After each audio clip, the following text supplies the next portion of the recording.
Hello hello hello check hello hello hello check hello hello hello check hello.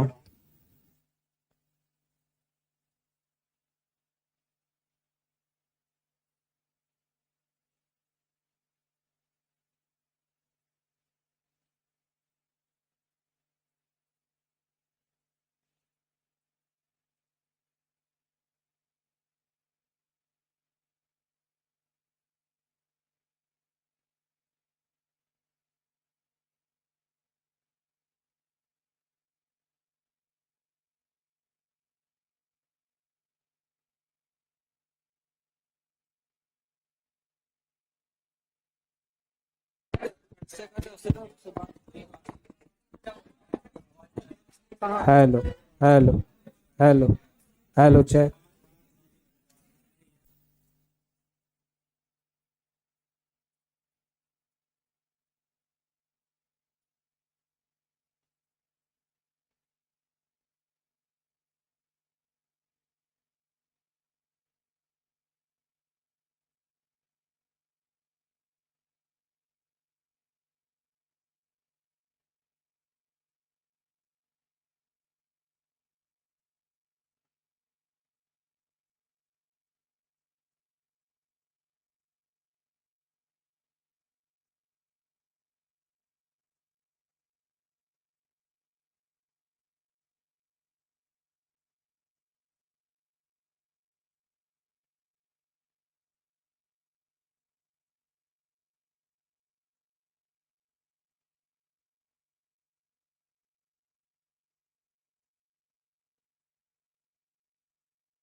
हाँ जी, good morning.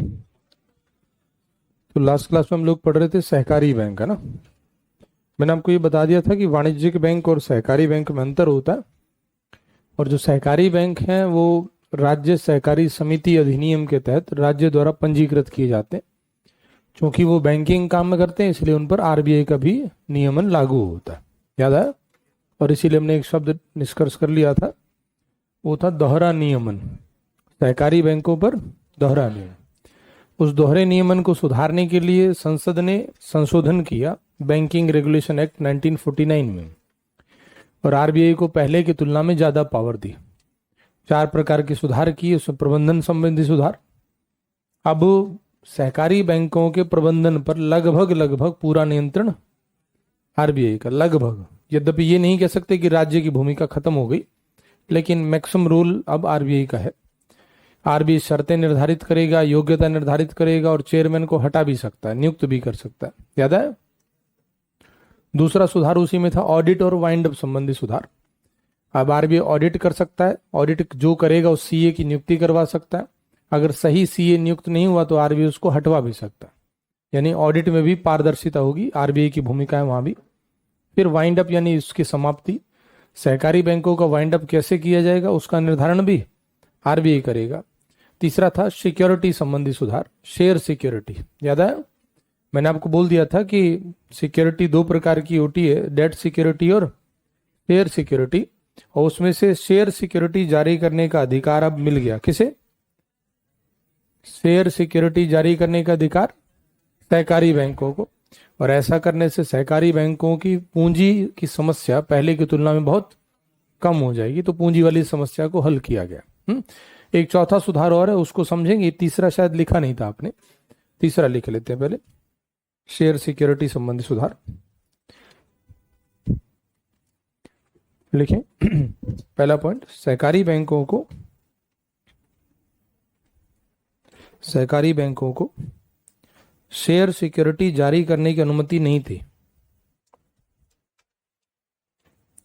Share security जारी करने की अनुमति नहीं थी।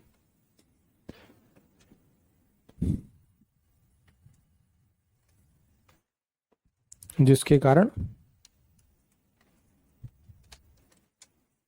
कारण ये बैंक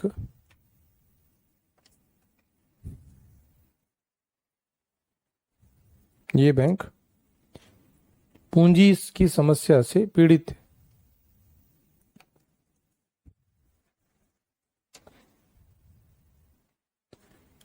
पूंजी के अभाव की समस्या से पीड़ित थे।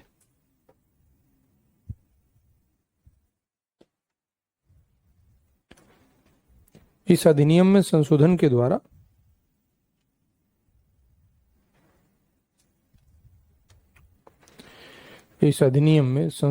द्वारा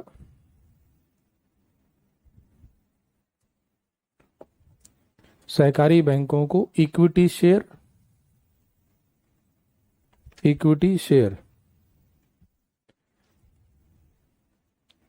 और दूसरा preference share. Equity share, Hindi में इक्विटी का समता अंश, और दूसरा नाम प्रेफरेंस शेयर, वरीयता अंश, जारी करने की अनुमति दे दी गई।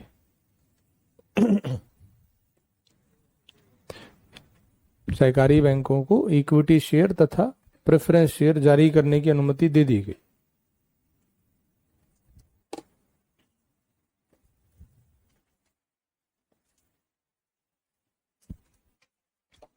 हाँ जी, अब सुनते हैं आगे। एक चौथा सुधार और है, उसको सुन लेते हैं, फिर ये सहकारी बैंकों के सुधार कंप्लीट होंगे हमारे। उस चौथे सुधार को समझने के लिए पहले उस शब्द को समझना पड़ेगा। एक शब्द होता है मोरेटोरियम। शब्द क्या है? मोरेटोरियम। कोविड के समय में बहुत पॉपुलर हुआ ये शब्द। कोविड के समय में लोग काफी नए शब्द सीख गए। आइसोलेशन, हाँ कि नहीं? वो व्यक्ति कहाँ है, आप कोई घर आया तो बोलो आपके घर में एक मेंबर दिखाई दे रहा, बोलो वो आइसोलेटेड है। सब जो अनपढ़ अंग्रेजी बोलना सीख जाते हैं। कोविड ने लोगों को बहुत सारे नए टर्म सुना दिए। जैसे एक वर्ड था आइसोलेटेड, दूसरा नहीं सैनिटाइजर। सैनिटाइज किया आपने, हैंड सैनिटाइज किया, मतलब पहले व्यक्ति हाथ धोता तक नहीं था। अब अब दूसरे से पूछ रहा आपने सैनिटाइज किया। और अगर आप सोचो, हमें ये पहले कभी शब्द क्लास में यूज करने पड़ते थे कोविड से पहले, जैसे एक वर्ड हाइजीन है, सुना नहीं हाइजीन? कोविड से पहले अगर हम कभी क्लास में वर्ड यूज कर लेते तो ये चिट्ठी आ जाती थी, हाइजीन का क्या तात्पर्य है? आपने सैनिटाइज बोला, इसका मीनिंग क्या होता है? इसका मीनिंग समझाना पड़ता था, 5 मिनट उसी पे लेक्चर देना पड़ता था। कोविड ने जीवन में ऐसे सिखा दिया कि अब जीवन भर आप किसी को समझा दोगे, अरे ये लो सैनिटाइजर नहीं जानता, मिलता तो है वो आवाज आई 5 रुपए वाला, खैर 2 रुपए का शैसे भी आता है, लोगों ने उसमें भी काम चलाया है। तो बहुत सारे टर्म है जो इंसान व्यवहारिक जीवन में सीख जाता है। ऐसी ये टर्म है बैंकिंग का, कोविड के समय में काफी पॉपुलर हुआ। कोविड की वजह से लोगों की जो व्यवसाय थे वो काफी प्रभावित हुए। बताना पहले आप लोग आंसर अब इसका, मोरेटोरियम शब्द समझ आएगा तो सहकारी बैंकों में लिंक करेंगे फिर इसको। कोविड के समय व्यवसाय में उत्पादन घट गया, लॉकडाउन हो गया तो उत्पादन घट गया, लगभग बंद ही हो गया। उत्पादन घटेगा तो रोजगार के अवसर भी, इनफैक्ट रोजगार छिन गया, लोग बेरोजगार हो गए तो उनकी आय भी पहले की तुलना में बहुत घट गई। अब एक व्यक्ति था, उसने मकान लिया हुआ, लोन लिया था, मकान खरीदा था, इनकम आती थी, नौकरी कर रहा था, उसे लोन ईएमआई चलती रहती है, किस्त चुकाता रहता है। अचानक से कोविड आया, रोजगार छिन गया, ईएमआई भुगतान करने की क्षमता धीरे धीरे समाप्त हो गई। 1 आध महीने तो जैसे तैसे निकाला, भाई थोड़ी बहुत उसके पास सेविंग भी रही होगी, 1 डेढ़ महीने तो उसने निकाल दिया। लेकिन अब हर महीने वो जो ईएमआई उसको देनी है 50,000 रुपये मकान की, तो नौकरी नहीं कर रहा तो सैलरी नहीं मिल रही, सैलरी नहीं तो ईएमआई नहीं पे कर पाएगा, और अगर ईएमआई पे नहीं किया तो बैंक वाले आके मकान को जब्त कर लेंगे। यानी एक तो कोविड की समस्या, ऊपर से उनको हो सकता है घर से निकाल दिया जाए, संभव है कि नहीं? तो ये गलती किसकी? बैंक कहता है भाई हम क्या करें, हमने तो आपको लोन दिया था, किस्त पे करो। कस्टमर कहता है सर मेरी गलती भी नहीं है, रोजगार छिन गया। तो बैंक कहता है हम रोजगार थोड़ी देते हैं, हमें तो ईएमआई चाहिए। ऐसी स्थिति में, और आप बताएं क्या ये एक व्यक्ति की समस्या होगी? ये तो पूरे विश्व की थी, भारत की थी, मतलब जिसने भी लोन लिया वो सब झेल रहे हैं इसको। और जिनकी भी किस्त ज्यादा है कम है, क्योंकि किस्त किसी की भी कितनी हो, परंतु उसने जो अमाउंट लोन लिया हुआ उस पर बर्डन काफी पड़ रहा है। अब व्यक्ति के सामने एक समस्या थी कि कोविड अगर घर में किसी को हो गया तो एडमिट करना पड़ा तो कई लाख खर्च हो सकते हैं। आपने देखा ही उस समय कितना खर्च होगा, कोई कैलकुलेशन। व्यक्ति को बचाना इंपॉर्टेंट है, परिवार का सदस्य। अब उसको बचाएं कि मकान को बचाएं, बड़ा चैलेंज हो गया। समझ आया आपको सिनेरियो? बोलो। अब उस स्थिति में आरबीआई ने देखा कि अगर ऐसे ही चलता रहा तो लोग लोन पे कर नहीं पाएंगे, बैंक दिवालिया हो जाएंगे, और अगर जबरदस्ती लोगों से उनकी संपत्ति वसूलेगी तो भारत में दंगे हो जाएंगे। कुछ क्लियर हो पा रहा है? देखो, उस समस्या को समझोगे ना तो शब्द समझ में आ पाता है, उस भाव को समझने। अब ये सब आपको एज्यूम करना पड़ रहा है, यही अगर कोविड के समय पढ़ाया जा रहा होता तो तुरंत समझ में आ जाता। ऐसे ही मैं कल आपसे G20 की कह रहा था, जो घटना जब घटित हो रही होती है उसको उसी समय जानोगे तो वो घटना तुरंत समझ में आती है कि हाँ ये क्यों हो रहा है, इससे अच्छा है बुरा है वगैरह वगैरह। घटना घट जाती है और आप उसके 4-6 महीने बाद उसको जानोगे तो फिर वो आनंद नहीं आता। मैच को लाइव देखने में जो मजा है ना वो हाईलाइट में नहीं है, हाँ कि नहीं? तो लाइव देखा करो। आप हाईलाइट्स में देखते हो, और हाईलाइट्स भी वो भी स्पीड वाली, तो फिर क्या, वो तो खाली 4-4 दिखाएगा। लाइव मैच में जो आनंद आता है, वो जो आपको लगता है अरे ये हुई बात, हाँ अब हुई सेंचुरी, इधर इधर मैं समझ गया। आप तो पूरा स्कोर कार्ड ही सुना दोगे। हाँ? आपने देख लिया ना, जिसने नहीं देखा अब तो फ्री हो गया है। खैर जियो सब कुछ फ्री करवा देगा। आगे सुनते। तो मैं आपसे कह रहा था कि उस समय लोग लोन की किस्त नहीं चुका पा रहे थे, तो आरबीआई ने एक शब्द निकाला, मोरेटोरियम। आरबीआई ने, मोरेटोरियम शब्द का मतलब होता है समय में विस्तार, समय अवधि में विस्तार। आरबीआई ने बोला कि यदि व्यक्ति लोन नहीं चुका पा रहा है तो वो चाहे तो बैंक से मोरेटोरियम की सुविधा ले सकता है। मतलब जैसे हर महीने उसको 50,000 किस्त भुगतान करनी थी, तो अगर बैंक से वो कस्टमर चाहे तो बैंक को रिक्वेस्ट करेगा कि मुझे मोरेटोरियम चाहिए, तो बैंक उससे 3 महीने तक किस्त का भुगतान नहीं मांगेगा। यानी आपको किस्त चुकाने की आवश्यकता, और ना आपके मकान को जब्त किया जाएगा, बैंक की तरफ से आपको कोई प्रेशराइज नहीं किया जाएगा। तो मोरेटोरियम की सुविधा आपने ले ली, बैंक से रिक्वेस्ट करी, बैंक ने सुविधा दे दी। और बैंक को सुविधा देने के लिए आदेश किसने दिया? बैंक ने बोला सर हमारी बैलेंस शीट खराब हो जाएगी, तो आरबीआई ने कहा चिंता नहीं करो, आप लिख देना उसमें कि मोरेटोरियम की अवधि थी, बैलेंस शीट खराब नहीं मानी जाएगी। आप बताएं आंसर। अगर 3 महीने किसी कस्टमर को लोन नहीं चुकाना तो उसको कुछ राहत मिली? उम्मीद है कि शायद 3 महीने बाद फिर से रोजगार मिल जाए, कोविड की समस्या कुछ कम हो जाए। लेकिन आपने देखा कोविड में फिर सेकेंड वेव आई, तो आरबीआई ने फिर से 3 महीने का मोरेटोरियम दे दिया कि आप 3 महीने और किस्त मत चुकाओ, हम आपके ऊपर कोई दबाव नहीं बनाएंगे। तो बताएं, एक व्यक्ति को लोन चुकाने से 6 महीने का ब्रेक मिल गया, तो अपनी अमाउंट को, अपनी इनकम को, अपनी सेविंग को कुछ हद तक मैनेज कर पाएगा। उसके बाद 6 महीने बाद हो सकता है धीरे धीरे रोजगार मिलेगा, कुछ हद तक सैलरी आने लग जाएगी, और परिस्थितियां जितनी खराब हो सकती थी तुलनात्मक रूप से कम खराब रहेंगी। तो मोरेटोरियम का मतलब क्या हुआ? समय अवधि का विस्तार। जो समय अवधि थी विस्तार हो गया। अब इसका मतलब क्या निकला कि एक व्यक्ति ने 20 साल के लिए लोन लिया था, तो वो 20 साल 6 महीने में लोन चुकाएगा। हाँ जी, क्लियर हुआ कि नहीं?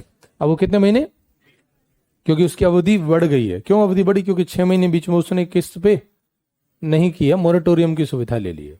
मोरेटोरियम मीनिंग क्लियर हुआ? तो चेक करके बताएं, मोरेटोरियम से लाभ किसको हुआ? ग्राहकों। क्या लाभ हुआ? वो कोविड के निपटने के साथ साथ उन पर बैंकों को भुगतान करने का दबाव कम हो गया या नहीं रहा? Meaning clear? उस अवधि में, उस 6 महीने में उनकी प्राथमिकता क्या रहेगी? वो अपने घर खर्च चलाएं, अपने घर के सदस्यों को स्वस्थ रखें, ये उनकी प्राथमिकता रहेगी। इस प्राथमिकता को ध्यान में रखते हुए आरबीआई ने मोरेटोरियम की सुविधा करी। तो चेक करके बताएं, आरबीआई द्वारा दी गई ये सुविधा उस समय के अनुकूल थी, ये समय की मांग थी। हाँ, इससे एक बात सिद्ध होती है, आरबीआई केवल बैंकों का नियमन नहीं करता। आरबीआई का आखिरी उद्देश्य क्या है? ग्राहकों के हितों की रक्षा करना। मीनिंग समझ आया? लास्ट में ग्राहकों के हितों की रक्षा करना, यही आरबीआई का अंतिम उद्देश्य होता है, कि बैंक कभी भी ग्राहक के साथ मिसबिहेव ना करे, ग्राहक के ऊपर कभी बर्डन ना पड़े। इसके लिए आरबीआई तरह तरह की नीतियां बनाता रहता है। अब आपको मॉरेटोरियम शब्द समझ आ गया, तो अब इसको सहकारी बैंकों से लिंक करते हैं। कभी भी ऐसा होता था कि सहकारी बैंक की स्थिति खराब हो जाए, तो बैंक क्या, आरबीआई की तरफ से आता था निर्देश कि सहकारी बैंकों की बैलेंस शीट खराब हो गई है, इस बैलेंस शीट को सुधारने के लिए सहकारी बैंकों को पहले मोरेटोरियम में डाल दो। मोरेटोरियम में डालने का मतलब है कि सहकारी बैंकों की कार्यप्रणाली को बंद कर दो, कुछ अवधि के लिए विस्तार दे दिया। आरबीआई सहकारी बैंकों को उनके कार्य से विस्तार देता था कि आप 3 महीने के लिए मोरेटोरियम अवधि में जाएंगे, यानी 3 महीने तक सहकारी बैंक ना तो ग्राहकों से डिपॉजिट ले पाएंगे और ना ही उनको ऋण दे सकते हैं। सहकारी बैंकों के कार्यप्रणाली को मोरेटोरियम में डाल दिया गया, यानी उनके कार्यों का विस्तार कर दिया गया, 3 महीने का ब्रेक दे दिया। 3 महीने आप कोई कार्य। अब बताएं, 3 महीने तक आरबीआई सहकारी बैंकों की स्थिति को सुधार रहा है, लेकिन 3 महीने तक बैंक कोई कार्य नहीं कर रहा, तो बताएं इससे बैंक की आय पर असर पड़ेगा? बैंक में जो ग्राहक जिन्होंने अकाउंट खुलवाया हुआ है वो प्रभावित होंगे। तो उनके दिमाग में क्या आएगा? आप अपने बारे में सोचना, अगर आपका इसमें अकाउंट होता तो क्या दिमाग में आता? कहाँ गलत बैंक में अकाउंट खुलवा लिया, फालतू फंस गए, इस अकाउंट को बंद कराते हैं, किसी दूसरे बैंक में अकाउंट खुलवाते हैं। क्लियर हो रहा है? क्योंकि 3 महीने तक आप मनी विड्रॉ ना डिपॉजिट कर पा रहे हो, ना विड्रॉ कर पा रहे हो, ना लोन ले सकते हो, आपको बैंकिंग फैसिलिटी नहीं मिल रही, यद्यपि आपका बैंक अकाउंट है।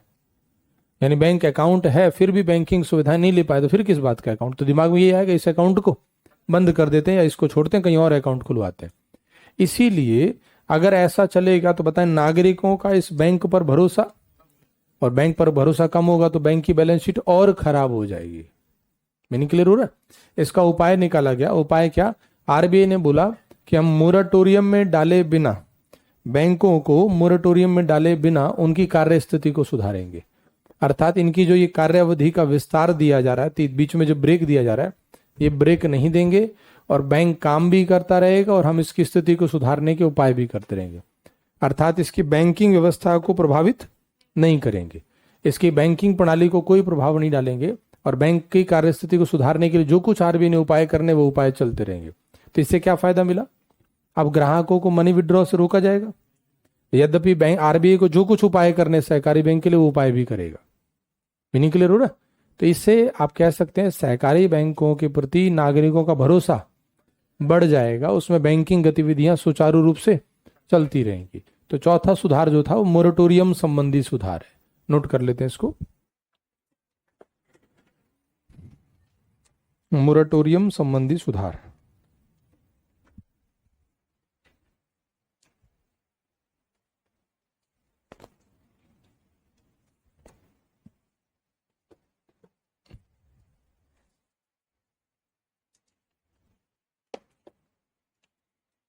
लिखिए, आरबीआई सहकारी बैंकों को,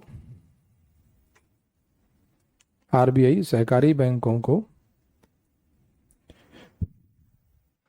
मोरेटोरियम में रखे बिना, मोरेटोरियम में रखे बिना उनके पुनर्गठन की योजना बना सकता है।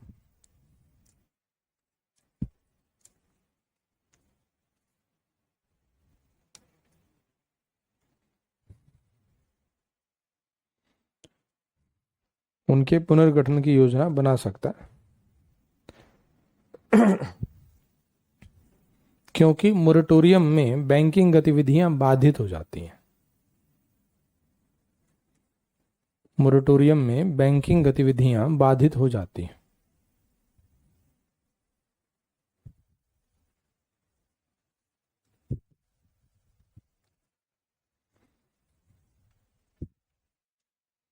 बैंकिंग गतिविधियां बाधित हो जाती हैं।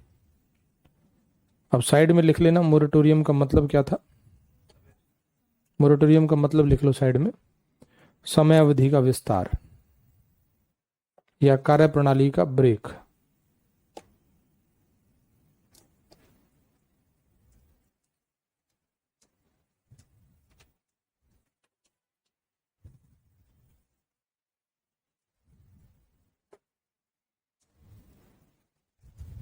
लिख लिया? हाँ जी। नीचे हेडिंग डालते हैं, शहरी सहकारी बैंकों में अन्य सुधार।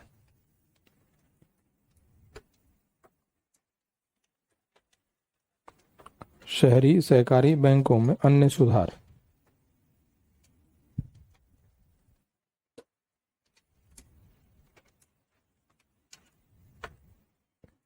फर्स्ट पॉइंट,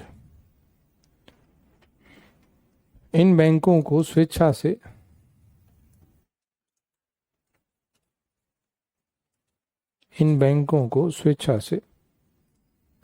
लघु वित्त बैंक में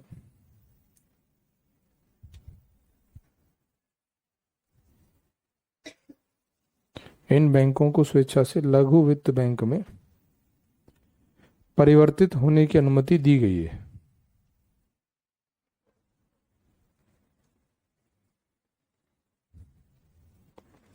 लघु वित्त बैंक में परिवर्तित होने की अनुमति दी गई है। सेकेंड पॉइंट, तो इसमें एक शब्द आ गया, अभी इस लाइन में शब्द आया, कौन से बैंक में परिवर्तित, तो ये लघु वित्त बैंक, बाद में आ जाएगा आंसर क्या होता है। नेक्स्ट पॉइंट, आरबीआई द्वारा सहकारी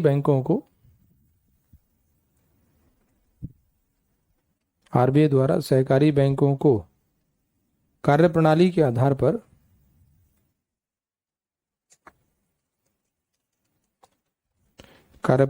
आधार पर चार स्तरीय संरचना में बांटा गया है। कार्यप्रणाली के आधार पर 4 स्तरीय संरचना में बांटा गया।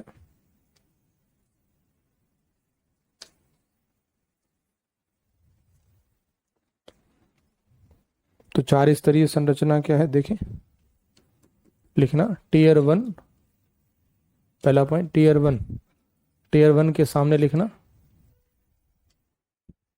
टीयर 1 और उसके सामने 100 करोड़ रुपए तक जमा प्राप्त करने वाले बैंक। 100 करोड़ रुपए तक जमा प्राप्त करने वाले बैंक।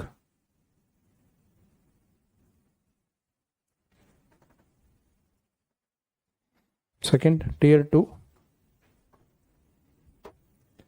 100 करोड़ से 1000 करोड़ तक 100 करोड़ से 1000 करोड़ तक जमा प्राप्त करने वाले बैंक।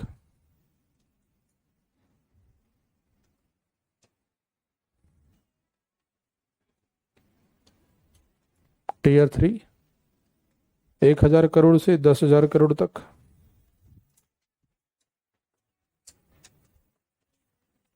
1000 करोड़ से 10,000 करोड़ तक जमा प्राप्त करने वाले बैंक।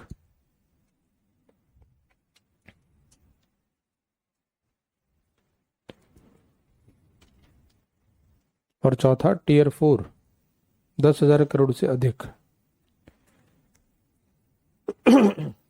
10,000 करोड़ से अधिक जमा प्राप्त करने वाले बैंक।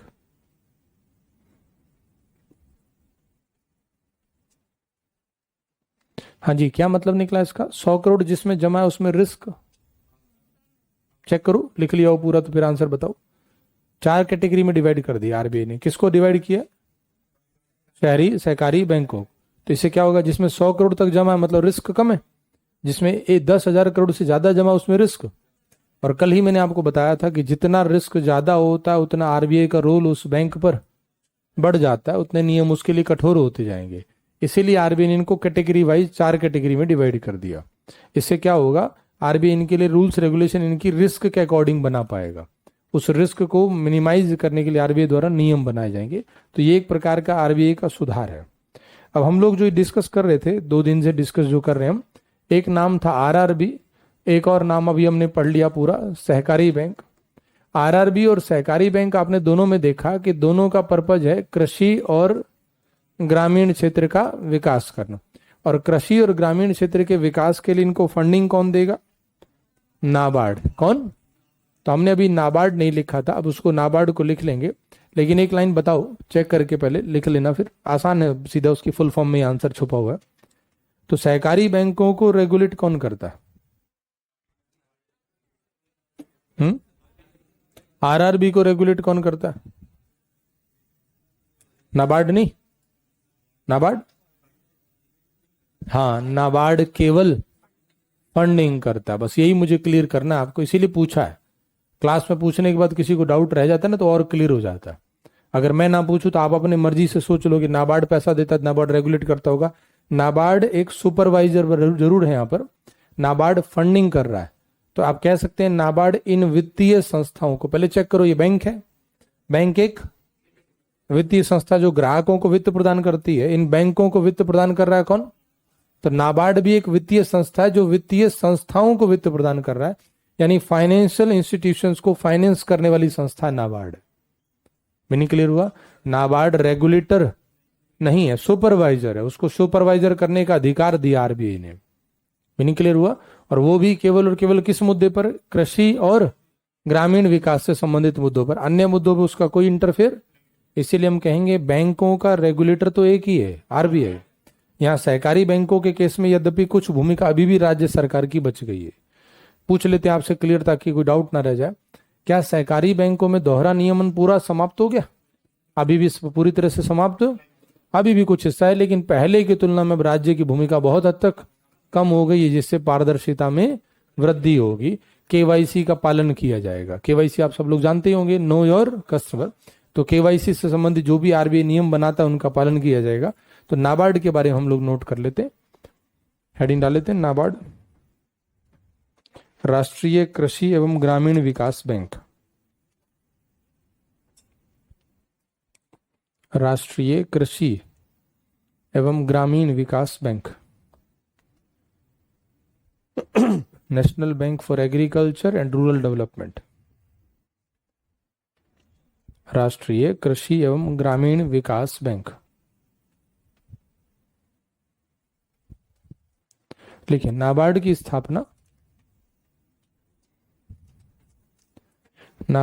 स्थापना 12 जुलाई 1982 में 12 जुलाई 1982 को शिव रामन समिति की सिफारिश के आधार पर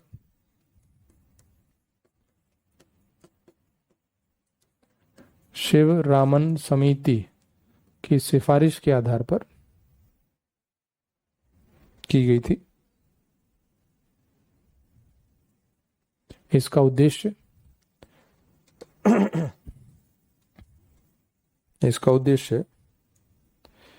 कृषि एवं ग्रामीण विकास के लिए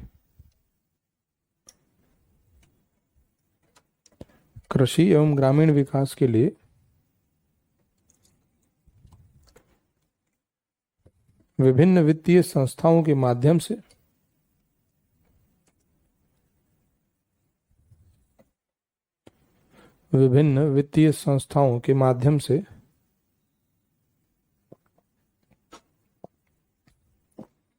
साख सुविधा उपलब्ध कराना है। विभिन्न वित्तीय संस्थाओं के माध्यम से साख सुविधा उपलब्ध कराना है।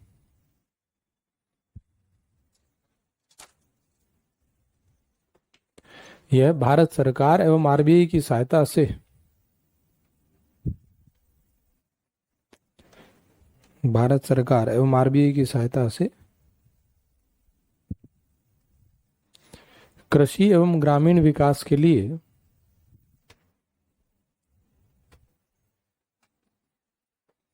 कृषि एवं ग्रामीण विकास के लिए विकास बैंकिंग का कार्य करता है।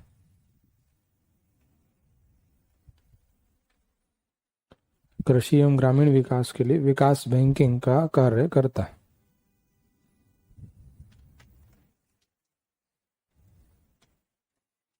पैरा चेंज करके नाबार्ड द्वारा वाणिज्यिक बैंक, नाबार्ड द्वारा वाणिज्यिक बैंक, सहकारी बैंक,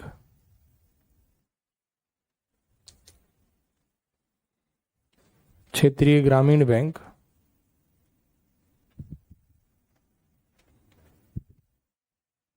आदि के माध्यम से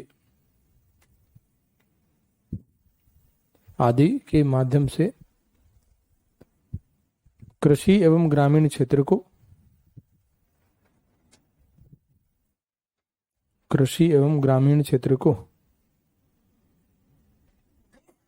वित्तीय सुविधाएं प्रदान की जाती है।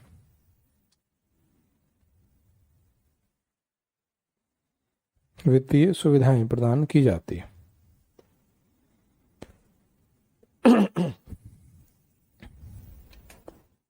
हाँ जी, अब सुनते हैं आगे।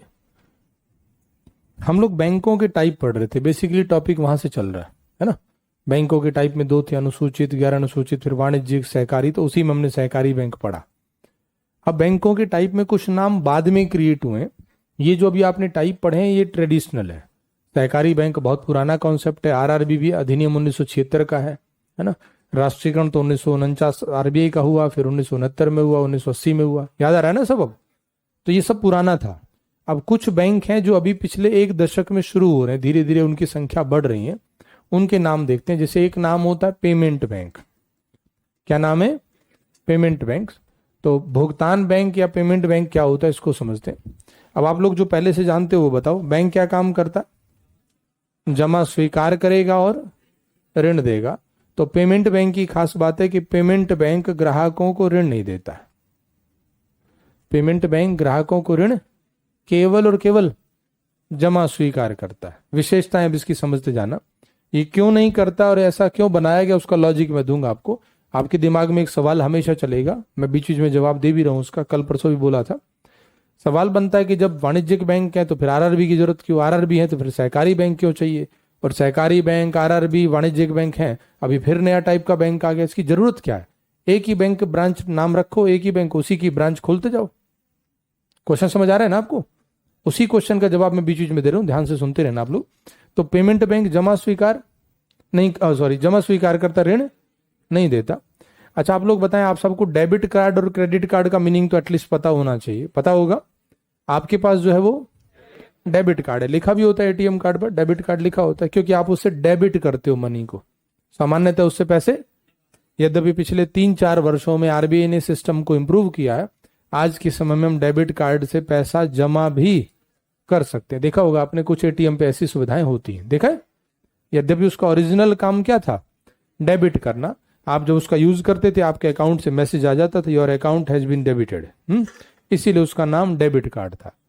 दूसरा जो क्रेडिट कार्ड है उसमें आप अकाउंट में बैलेंस 0 भी हो तो भी आप शॉपिंग या मनी स्वाइप कर सकते हो। इसका मतलब है ये एक प्रकार का ऋण है। चेक करो भाई, अकाउंट में बैलेंस 0 और आपने जाके क्रेडिट कार्ड से 50,000 की शॉपिंग कर ली, तो ये एक तरह का ऋण है जिसको आपको 50 दिन के अंदर अंदर चुकाना है। इस पर कोई ब्याज नहीं लेगा बैंक ने ऐसी सुविधा दी हुई है, वो क्रेडिट कार्ड है। दोनों के लिए कॉमन शब्द है एक प्लास्टिक मनी। कौन सा मनी? ये मनी है, मनी मतलब एक्सचेंज के काम आ रहे हैं, और दोनों प्लास्टिक के कार्ड है, इसलिए इनको प्लास्टिक मनी कहा जाता है। अब चेक करें, पेमेंट बैंक ऋण देता है, इसको ऋण देने का अधिकार आरबीआई ने नहीं दिया। इसका मतलब ये क्रेडिट कार्ड जारी नहीं कर सकता। क्यों नहीं कर सकता? ऊपर उसका लॉजिक लिखा हुआ है।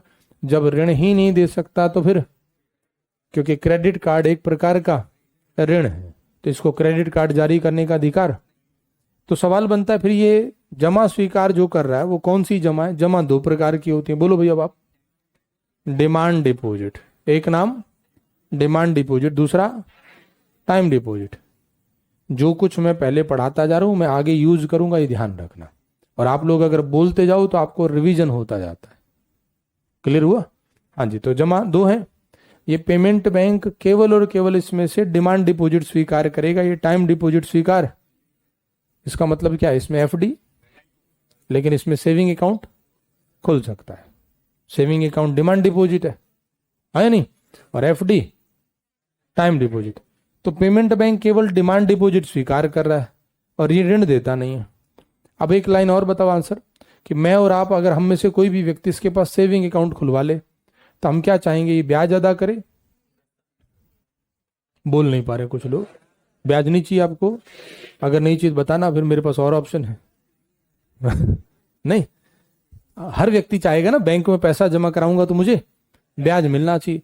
तो अगर हम इसके पास जमा कर रहे हैं, ये हमें बदले में 3-4-5% ब्याज देगा, तो ये खुद कहां से कमाएगा? क्योंकि मैंने आपको अब तक क्या पढ़ाया? बैंक इनकम कैसे जनरेट करता है। बैंक इनकम कैसे जनरेट करता है? बैंक लायबिलिटी को, और प्रोसेस का नाम साक्षरजन, बैंक साक्षरजन करता है। इधर मैंने बोल दिया पेमेंट बैंक लोन, और जमा में भी एक निश्चित जमा ले रहा है, तो ये लायबिलिटी क्रिएट कर रहा है। ज्यादा जल्दी जवाब नहीं, आराम से, आराम। ये लायबिलिटी क्रिएट कर रहा है। आपको लायबिलिटी में डाउट है क्या? हाँ, अब तो डाउट होना भी नहीं चाहिए, जीवन भर आपको समझ में आएगा। जहां भी क्रिएट करोगे आपको समझ में आ जाएगा, है तो लायबिलिटी सही बढ़ा रहे थे। इधर ध्यान दें। हाँ जी, तो ये क्या है? इसके लिए, बैंक के लिए क्या है? लायबिलिटी। लेकिन ये एसेट क्रिएट, तो फिर ये इनकम कहां से जनरेट करेगा? क्वेश्चन समझ आया मेरा? बैंक लायबिलिटी क्रिएट कर रहा है, एसेट क्रिएट कर नहीं रहा, इनकम जनरेट कर नहीं पा रहा, लेकिन हमको ये पेमेंट करेगा ब्याज, तो ये अपनी पॉकेट से पे करेगा। और ये प्राइवेट कंपनियां, एयरटेल, पेटीएम, बहुत सारी कंपनियों के पेमेंट बैंक खुल गए। ये पेटीएम जैसी प्राइवेट कंपनी अपनी पॉकेट से ग्राहकों को 4% ब्याज दे रही है, फिर तो बर्बाद हो जाएंगी। तो कुछ तो ऐसा पॉइंट है जो अभी हमें सोचना। और क्वेश्चन समझ आया मेरा कि नहीं? लायबिलिटी क्रिएट कर रहा है लेकिन एसेट क्रिएट नहीं कर रहा, तो इनकम कहां से देगा? है सर्विस और निवेश। कहां निवेश करवाएं बताओ भाई? आपका इसमें जमा है, ध्यान रखना अपने बारे में, सही आंसर आएगा। हाँ जी भी ध्यान दो। ये कह रहे हैं कि निवेश करता होगा कहीं से, तो आप सब लोग इसमें जमा कर सकते हो। मैक्सिमम लिमिट आजकल 2 लाख रुपए इसकी, मैक्सिमम 2 लाख तक जमा कर सकते हो। कहां निवेश करेगा ये? Share market. बहुत बढ़िया भाई, सब लोग चेक करो। आपने मेरा क्वेश्चन ध्यान से सुना होता तो पक्का ये आंसर नहीं आता। आप सब लोगों के इसमें जमा है कितने कितने? मैक्सिमम 2 ही लाख है, मेरी मजबूरी है, नहीं तो मैं तो लाख में बात ही नहीं करता, है ना। करोड़ भी सैकड़ों में बात करते हैं हम, खाली करोड़ भी नहीं। हाँ जी, कितने जमा किया आपने? अपने बारे में सोचना भाई, आप सबके 2-2 लाख है और इसने आपका पैसा लगा दिया कहां? देखा, अंदर से आवाज आती है सर ये तो गलत है। इकोनॉमिक्स पढ़ने का सबसे सही तरीका, जहां आप अटको अपना पैसा इन्वॉल्व कर दो उसमें, कल्पनाओं में, आपको अंदर से आवाज आएगी ना ना ये तो बर्बाद हो जाएगा, नहीं ये तो बिल्कुल गलत है। बताओ, शेयर मार्केट में इन्वेस्ट करवाएं? तो देखा, मुझे नहीं पढ़ाना पड़ रहा, आपका पैसा लगवाया बस मैंने थोड़ी देर के लिए, और सेकंड नहीं लगे आपने गर्दन हिला दी सबने, ना ना ना ये तो गलत हो जाएगा। अच्छा, दूसरा ऑप्शन निवेश कर देते हैं, ये गोल्ड खरीद के रख ले। क्यों? रिस्क है। इसका रिस्क अब आपको अपना रिस्क नजर आ रहा है, नहीं अब आपको ये अपना अपना नजर आ रहा है। गोल्ड में इन्वेस्टमेंट, तो प्रॉपर्टी खरीद लवाते थे, प्रॉपर्टी भी नहीं। क्यों? रिस्क है, कब्जा कर सकता कोई प्रॉपर्टी, मतलब आप रेट घट भी सकते हैं कभी कभी, इसमें भी रिस्क है। और आपको अपने 2 लाख दिखे तो हर जगह रिस्क नजर आ रहा है। अब आप बताओ क्या करें जहां रिस्क नहीं? देखा, आ गया जवाब। मैं चाहता तो डायरेक्ट लिखवा सकता हूं आपको। डायरेक्ट क्या लिखवा सकता था? पेमेंट बैंक के लिए आरबीआई ने नियम बनाए हैं कि पेमेंट बैंक को अपने टोटल लायबिलिटी का, ये लायबिलिटी है इसकी, इसकी नेट लायबिलिटी का 75% निवेश करना कंपलसरी है। कहां निवेश? मैं लिखवाता, आप याद कर लेते, लेकिन अब आपको लिखवाने और याद करवाने की जरूरत नहीं बचती। अब ऑटोमेटिक समझ आ रहा है, ये निवेश एक ही जगह करेगा तभी इसमें लोग जमा करेंगे, अन्यथा लोग जमा ही नहीं करेंगे। अगर हमें पता चले हमारा पैसा शेयर मार्केट लगाएगा तो फिर वो तो हम खुद ही लगा लेंगे, है नहीं? जब डूबना है तो ठीक से डूबेंगे, कम से कम उसका फील तो ले। पैसा हम दे डूबे ये, और हम इसको क्रिटिसाइज करते रहे, उससे अच्छा है कि हम फिर फील हम ही लेंगे कि हमने क्या खरीदा, कैसे डूबे, और फिर किसी को सुना तो पाएंगे जीवन में, भविष्य में आप बुजुर्ग होने के बाद सुना पाओगे एक बार हमने भी नहीं। तो इधर इधर रुक जाओ, अब आप तो अभी बुजुर्ग हो गए पूरी कहानी शुरू कर देते हो। खैर, मैं आपसे कह रहा था कि पेमेंट बैंक के पास जितना भी अमाउंट डिपॉजिट आएगा उसका नेट डिपॉजिट का 75% कंपलसरी है इसको इन्वेस्ट करना। कहां? और गवर्नमेंट सिक्योरिटी की खास बात, ये निवेश का सुरक्षित विकल्प है, रिस्क जीरो, मिनिमम नहीं, रिस्क कितना? गवर्नमेंट सिक्योरिटी है, किसने जारी करी? जब तक देश में सरकार नाम की संस्था है ये पैसा सेफ है। सरकार बोला, बीजेपी नहीं। पॉलिटी नहीं पड़ी होगी किसी ने तो वो यही सोचेगा सर 24 तक है, फिर तो ऐसा सरकार भारत सरकार है ना, वो किसी पार्टी को कोई कौन सा दल बहुमत में उससे फर्क नहीं पड़ता। भारत सरकार ने सिक्योरिटी जारी करी है तो 75% अमाउंट निवेश करना कंपलसरी है। अब आप समझ गए होंगे आरबीआई ने नियम क्यों बनाया, बताएं? ये 75% वाला क्लॉज आरबीआई ने क्यों लगाया? पर्पज क्या है? ताकि इस बैंक के ऊपर रिस्क, इसमें रिस्क कम रहेगा तो हमने जो जमा किया उसमें रिस्क कम रहेगा। तो आरबीआई ने किसके लिए किया? ये बैंक के लिए, ग्राहकों के लिए। तो मैंने अभी थोड़ी देर पहले लाइन बोली थी, ग्राहकों के हितों की रक्षा करना यही इसका अंतिम उद्देश्य है। क्लियर हो रहा है? मौद्रिक नीति से आरबीआई मुद्रास्फीति नियंत्रित करता है। मौद्रिक नीति से याद करो पर्पज क्या है? महंगाई अगर कम होगी तो फायदा किसका? ग्राहकों का। तो अगेन आरबीआई जो भी कार्य करता है उसका अंतिम उद्देश्य, अगर उसको खींचते हुए जड़ पे जाओगे तो ग्राहकों के हितों की रक्षा करना उसका अंतिम उद्देश्य है। तो पेमेंट बैंक को 75% कंपलसरी है निवेश करना। कहां? अब बताएं, इसको इससे ब्याज मिलेगा? पेमेंट बैंक को गवर्नमेंट सिक्योरिटी से, वहां से जो ये कमाएगा उसमें से कुछ ब्याज ये ग्राहकों को दे देगा, और बीच में जो डिफरेंस बचेगा वो उसकी इनकम है। अब क्लियर हो रहा है? तो पेमेंट बैंक आय कैसे जनरेट करता है? लेकिन एक सवाल का आंसर अभी तक नहीं आया। सवाल क्या था कि जब बाकी बैंक हैं, वाणिज्यिक बैंक, एसबीआई, पीएनबी, आईसीआईसीआई, तो इस बैंक की नई जरूरत क्या है? ये भी वही काम करता है, जमा स्वीकार करता है, ये भी जमा स्वीकार कर लेते हैं, इन्हीं की ब्रांच क्यों नहीं बढ़ा देते? क्वेश्चन समझ आया मेरा? अब उस क्वेश्चन का आंसर लेते हैं। ये तो मैंने इसकी विशेषताएं आपको बता दी।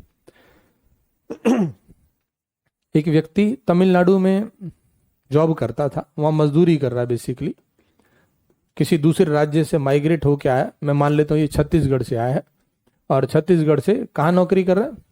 वहां मजदूरी कर रहा है। इसके गांव के एक व्यक्ति ने एक दिन इससे बात करी कि भाई हमें भी काम वाम मिल जाएगा वहां पे। बिल्कुल, हाँ यहाँ आ जाओ। तो ये भी ट्रेन पकड़ के निकल लिए, पहुंच गए तमिलनाडु, चेन्नई पहुंच गए, वहां मजदूरी करने लग गया। वहां दिहाड़ी ठीक ठाक मिल जा रही है, मान लेते हैं 700 रुपये प्रतिदिन के इसको सैलरी मिल रही, मजदूरी मिल रही है। तो 30 दिन के हिसाब से देखा जाए तो 21,000 मिल गए। ये कई लोगों से आगे है, 21,000 पा रहा है। देखो ये मुस्कुरा रहा है, मैंने कुछ नहीं कहा है। तो ये 21,000 रुपये प्रति माह इसकी इनकम अर्जित हो रही है। ये ठीक ठाक जीवन चल रहा है। आप बताएं, अब ये परिवार तो इसका कहाँ है? ये व्यक्ति यहाँ पैसा इकट्ठा कर रहा है, तो बताएं ये हर महीने जाता होगा परिवार को पेमेंट करने, मतलब उनको कुछ पेमेंट नहीं? क्यों नहीं? घर काफी दूर है, अगर आएगा जाएगा तो 21 में से कुछ बचेगा ही क्या? सही है बोलो? और आने जाने में समय भी तो खराब होगा, फ्लाइट से तो जाएगा नहीं।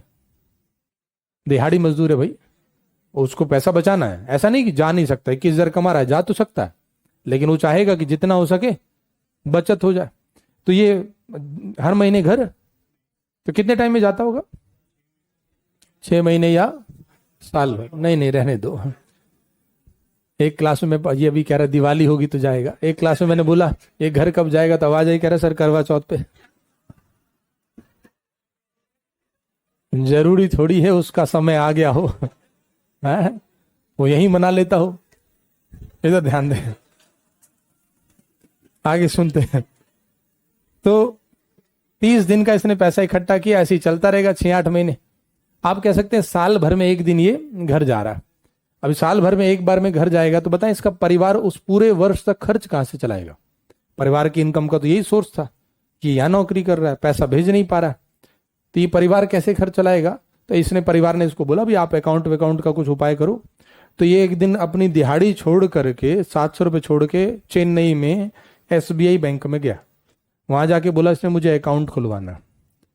बैंक वालों ने उससे इतने तरह के दस्तावेज मांग ली और इतने कार्रवाई बता दी कि उसको समझ आ गया ये हमारे लायक नहीं है, हम अकाउंट नहीं खुलवा पाएंगे। और आप बताएं, बैंकों में आप भी जाते रहते हैं, बैंकिंग प्रणाली एक आम आदमी के लिए बहुत जटिल है। हाँ, पढ़े लिखे तो वहां जाके पूछते रहते हैं पैसा जमा कराना कौन सा फॉर्म भरे, तो वो क्लर्क बैठा होता है, पीछे जाओ वो लाल वाला फॉर्म रखा होगा, पढ़ा लिखा भी लाल वाला भर देता, बाद में पता चला वो पैसा जमा कराने की नहीं, पैसा निकालने का फॉर्म है। उसको पढ़ते नहीं है, डिमांड फॉर्म है या वो डिपॉजिट फॉर्म है या विड्रॉल फॉर्म है, बस लाल वाला काला वाला पीला वाला इससे समझ आता है। तो बैंकिंग प्रणाली थोड़ी जटिल है। ये बेचारा उतना पढ़ा लिखा था नहीं, तो अकाउंट नहीं खुल पा रहा। इधर इसके परिवार को भी सेम समस्या आ रही, इनको भी अकाउंट खुलवाने में दिक्कत आई।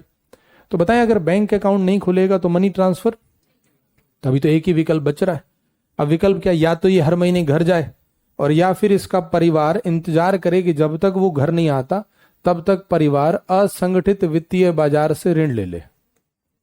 अब ये समझ गए होंगे आप क्या है, कौन है, सेठ जी, हाँ साहूकार। तो ये सेठ जी साहूकार से ऋण लेंगे, सेठ जी साहूकार ब्याज भी काफी लगाएंगे।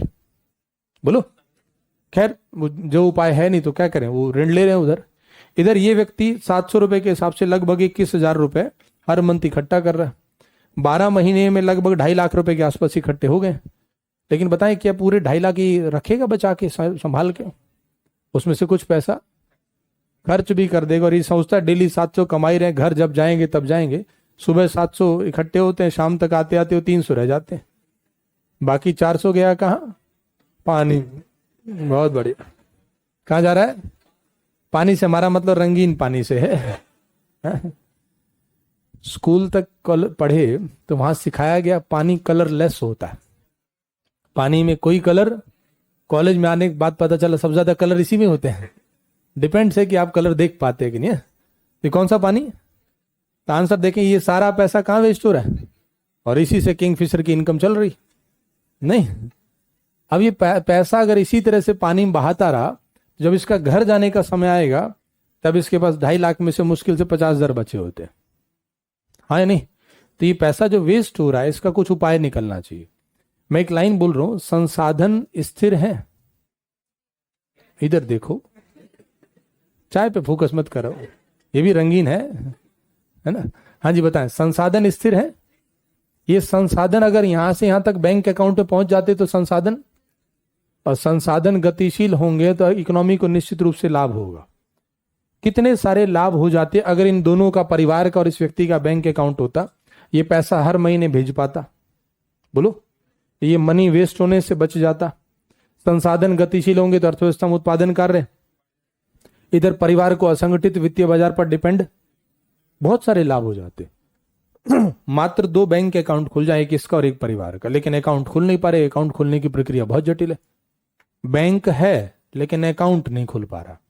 तो उस समय आरबीआई ने एक उपाय निकाला, पेमेंट बैंक। क्या नाम है, तो मन में सवाल आएगा सर पेमेंट बैंक है तो अकाउंट तो यहां भी खुलवाना पड़ेगा ना। यहां अकाउंट नहीं खुलवाना पड़ता, बड़ा सरल है। आपका मोबाइल नंबर आपका अकाउंट नंबर बन जाता है, कहीं जाने की जरूरत नहीं है। जो आपका मोबाइल नंबर है उसे ऐप डाउनलोड करी, उसी में आपने अपना मोबाइल नंबर डाला, आधार नंबर डाला, अपने आप केवाईसी हो गया, अकाउंट खुल गया।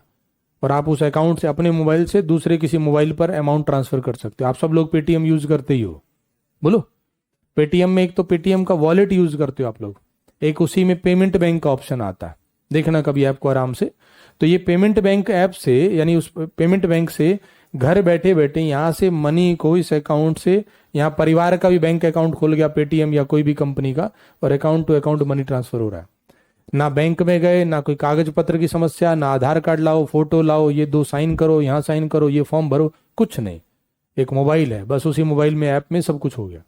आपके मन में अगला सवाल आ रहा है, जिसको क्रॉस क्वेश्चन की ज्यादा जिज्ञासा रहती है ना, सवाल, मोबाइल ना हुआ तो जहां ये मजदूरी करता उससे कह देगा ये 21,000 लो और आप अपने पास रख लो और मेरे परिवार को उस नंबर पे भेज दो। बताओ, कर सकता है पॉसिबल? अगर बैंक अकाउंट की आवश्यकता नहीं है तो इससे क्या हल निकला? तो बेसिकली पेमेंट बैंक किन के काम आ रहा है, मैं इससे थ्योरी बना रहा हूं इस एग्जांपल से। पेमेंट बैंक खोलने का मेन पर्पज था प्रवासी मजदूरों को धन हस्तांतरण की सुविधा प्रदान करना। और ये बात आप सब लोग जानते हैं, भारत में पलायनवाद बहुत है, हाँ कि नहीं? बहुत सारे ऐसे राज्य जहां से मजदूर अपने राज्य अपने घर बार को छोड़ करके दूसरे किसी राज्य में जाकर के मजदूरी या नौकरी कर रहे हैं। उस पलायनवादी प्रवृत्ति में अगर प्रवासी श्रमिकों को सुविधा मिल जाए तो हम न केवल संसाधनों को गतिशील कर पाएंगे, असंगठित बाजार की भूमिका कम हो जाएगी और धन सामान्य तरीके से कम अवधि में ट्रांसफर हो पाएगा, धन का वेस्टेज कम हो जाएगा। तो ये आरबीआई ने केवल और केवल इसी टारगेट रखा, प्रवासी मजदूरों को धन हस्तांतरित करने की सुविधा। और अब आप सब लोग जानते हैं, आप पेटीएम के किसी कभी ब्रांच में नहीं गए हैं, लेकिन आपने एक मोबाइल नंबर डाला, ओटीपी आया, केवाईसी एक दो बार किया, सब समझ में आ गया। और आप ये अगर इसका कुछ लोग काउंटर पूछते हैं मुझसे, सर ये पढ़ा लिखा थोड़ी है, पढ़ा लिखा नहीं है तो फिर ये ठेले वाले आज के समय पेटीएम से पेमेंट स्वीकार करना सीख गए, बोलो? तो ये सीख जाएगा, दो चार बार समझेगा, सीख जाएगा, उतना दिक्कत नहीं आएगी इसको। लेकिन मेन था उसके पास इंफ्रास्ट्रक्चर नहीं था। तो पेमेंट बैंक जो हम पढ़ रहे थे, पेमेंट बैंक की ये सब तो विशेषताएं थी। पेमेंट बैंक खोले क्यों गए? लघु बचत खाते की सुविधा प्रदान करने के लिए, स्मॉल सेविंग अकाउंट। किनको स्मॉल सेविंग अकाउंट? प्रवासी मजदूरों को, असंगठित क्षेत्र में कार्य करने वाले श्रमिकों को, है ना, दिहाड़ी मजदूरों को, किसानों को, ऐसे व्यक्ति, ऐसा वर्ग, समाज का वह वर्ग जो बहुत कम इनकम अर्जित करता है, जो बहुत अधिक पढ़ा लिखा नहीं है, जिसके पास सेविंग बहुत कम है, उनको अगर बैंक में अकाउंट खुलवाना हो तो उनको जटिल प्रक्रिया से मुक्ति प्रदान करता है पेमेंट बैंक। मीनिंग क्लियर हो रहा? आज के समय में एयरटेल और पेटीएम दो पॉपुलर पेमेंट बैंक है। 10 से ज्यादा कंपनियां हैं जिनको पेमेंट बैंक का लाइसेंस दिया आरबीआई ने। अब बताएं, पेमेंट बैंक को एसएलआर रखने की आवश्यकता है क्या? एसएलआर सोचो पहले, आपने नहीं हो रहा तुरंत कंप्यूटर मत बनो, बार बार कह रहा हूं मैं आपसे। एसएलआर क्या था, याद आया? बैंक को कुछ अमाउंट किस रूप में, कैश, गोल्ड, या ये बैंक ऑलरेडी 75%, तो एसएलआर की आवश्यकता नहीं है, लेकिन ये सीआरआर मेंटेन करेगा। सीआरआर आप जानते हैं आप सब लोग, है ना? सीआरआर ही मेंटेन करेगा। तो पेमेंट बैंक बहुत अच्छी सुविधाएं दे रहे हैं। अच्छा, एक बात और अब मैं आगे बताता हूं क्योंकि आप क्रॉस क्वेश्चन फिर बच जाएगा। मैंने क्या बोला? पेमेंट बैंक ऋण देने का अधिकार इसके पास, क्रेडिट कार्ड, ये एफडी यानी टाइम डिपॉजिट स्वीकार, ये स्वयं नहीं कर सकता लेकिन थर्ड पार्टी की सहायता से करा सकता है। जैसे आप पेटीएम पेमेंट बैंक की ऐप पे जाएंगे तो आप उसमें चाहें तो एफडी करा सकते हैं, लेकिन वो एफडी पेटीएम पेमेंट बैंक नहीं करेगा, वो किसी थर्ड बैंक से कनेक्टेड है। समझ गए? थर्ड बैंक से कनेक्टेड हो सकता है SBI, IndusInd bank, PNB, Kotak bank, कोई भी, वो उस बैंक से कनेक्टेड है। वो थर्ड पार्टी से आपको एफडीए कराएगा। स्वयं पेमेंट बैंक को टाइम डिपॉजिट स्वीकार करने का अधिकार नहीं है। मीनिंग क्लियर हुआ? नोट करते, पेमेंट बैंक, हिंदी नाम भुगतान बैंक।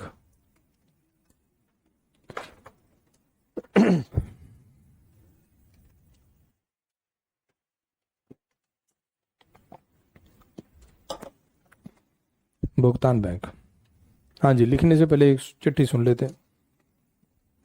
कह रहे हैं सर्वर इश्यू की प्रॉब्लम से आरबीआई की trade and progress report Hindi में पीडीएफ ओपन नहीं हो रहा। सही बात है।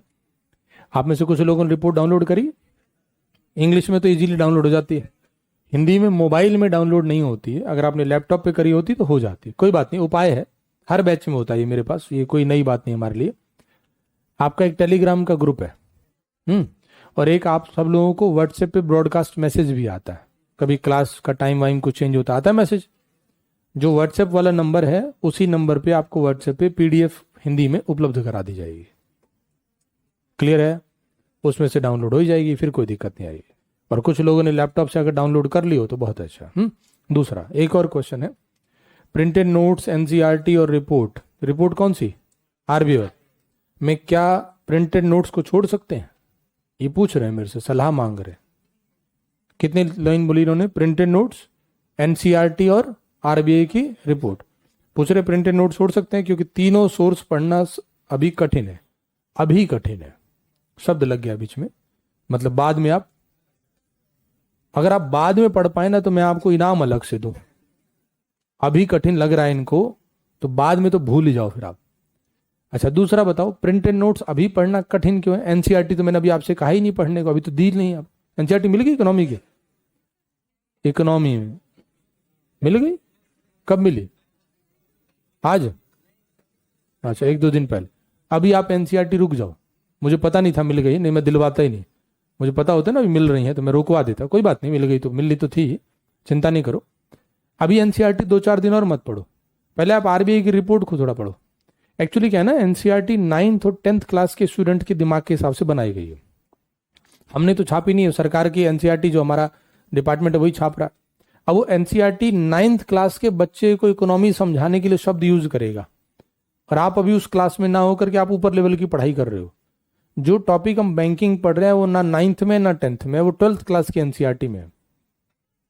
मीनिंग समझ पा रहे हैं? तो आप 9th-10th क्लास की पालमपुर गांव की कहानी बाद में पढ़ना, शुरू कर दी होगी, और जिन्होंने पढ़नी शुरू भी करी हो तो आप बताओ कहानी है उसमें लोड किस बात का लेना, सर एनसीईआरटी पढ़नी पड़ेगी। आप मस्तिष्क पर जबरदस्ती बोझ नहीं बनाओ।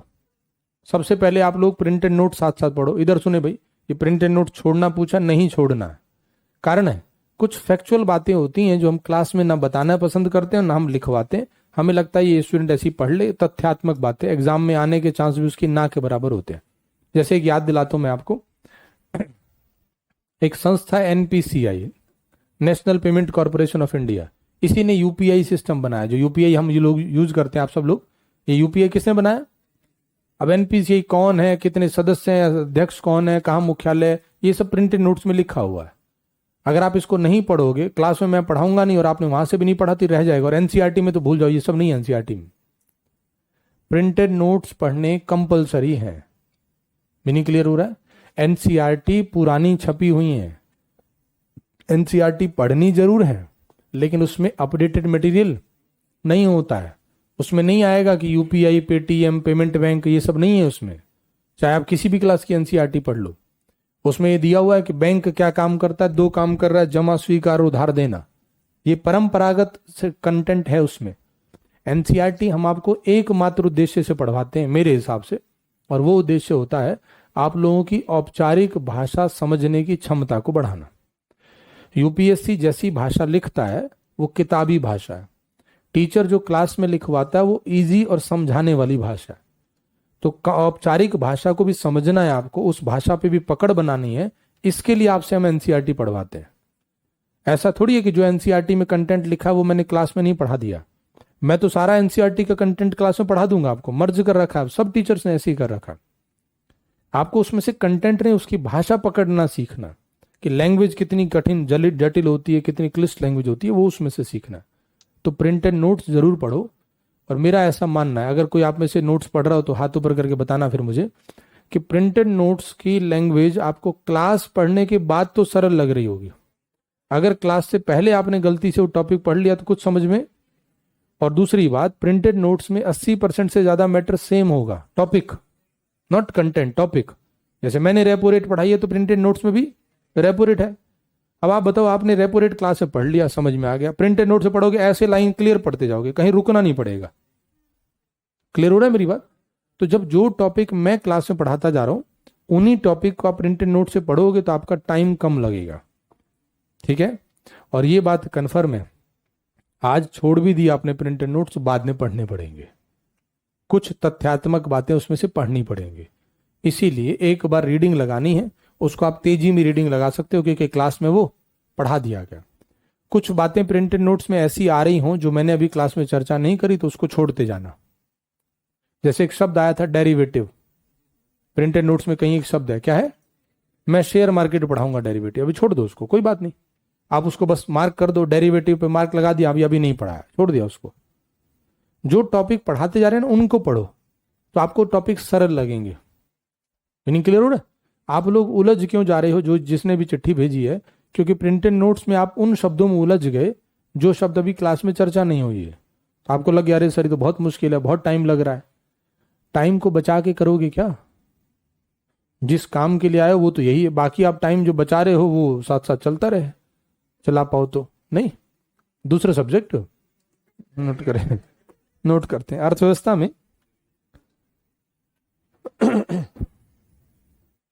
अर्थव्यवस्था में संसाधनों की गतिशीलता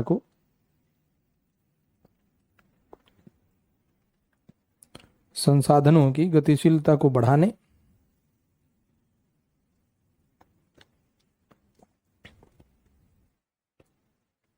संसाधनों की गतिशीलता को बढ़ाने तथा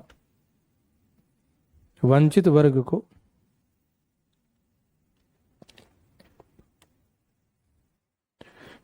वर्ग को आर्थिक विकास की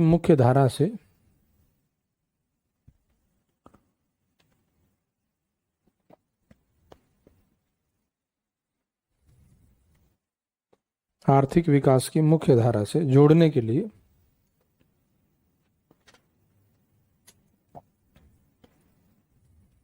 भुगतान बैंक की शुरुआत की गई।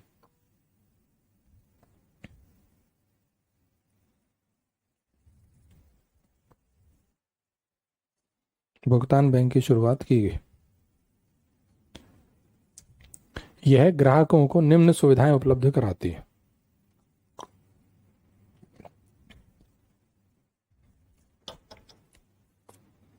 यह ग्राहकों को निम्न सुविधाएं उपलब्ध कराती है।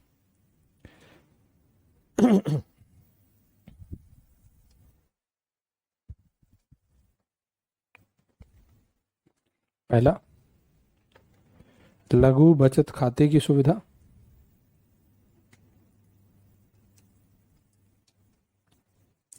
लघु बचत खाते की सुविधा।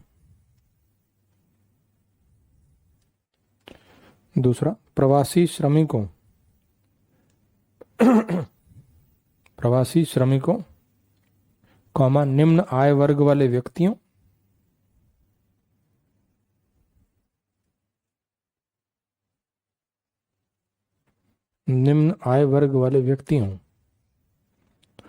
तथा अनौपचारिक क्षेत्र में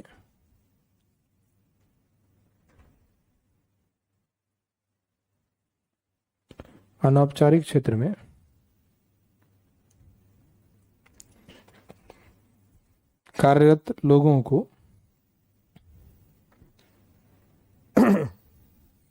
लोगों को धन हस्तांतरित करने की सुविधा।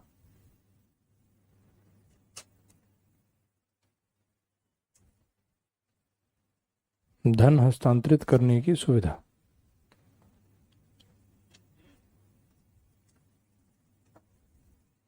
लाइन चेंज करके लिखना, ये हेडिंग ही डाल लेना, भुगतान बैंक की विशेषताएं, गतिविधियां, विशेषताएं या गतिविधियां।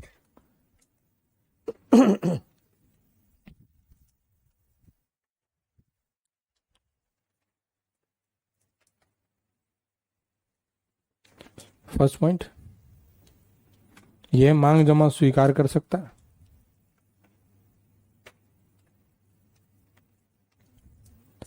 यह मांग जमा स्वीकार कर सकता है।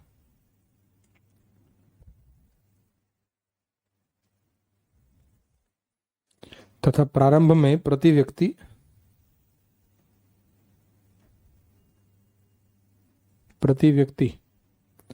2 लाख रुपए तक बैलेंस रख सकता है।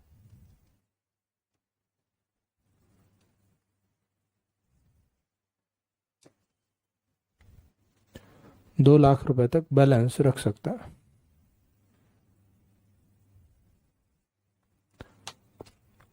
सेकंड पॉइंट, यह डेबिट कार्ड जारी कर सकता है। यह डेबिट कार्ड जारी कर सकता है।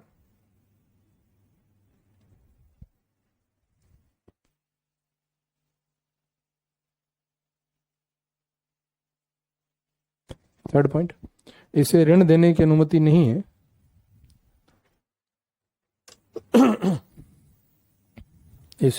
इसे ऋण देने की अनुमति नहीं है,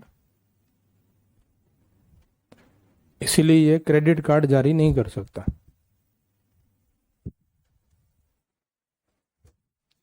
इसीलिए क्रेडिट कार्ड जारी नहीं कर सकता।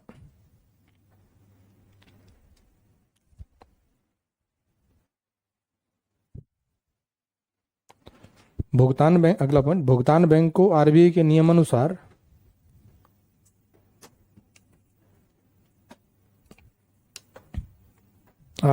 नियमानुसार सीआरआर रिजर्व रखना होगा। सीआरआर रिजर्व रखना होगा। चौथा पॉइंट, जो भी नंबर है अगला, इसे अपनी निवल देयताओं का, नेट लाइबिलिटीज का, निवल देयताओं का न्यूनतम 75% हिस्सा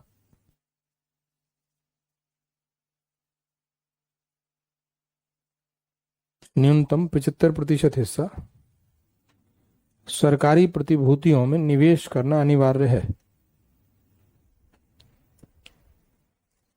सरकारी प्रतिभूतियों में निवेश करना अनिवार्य है।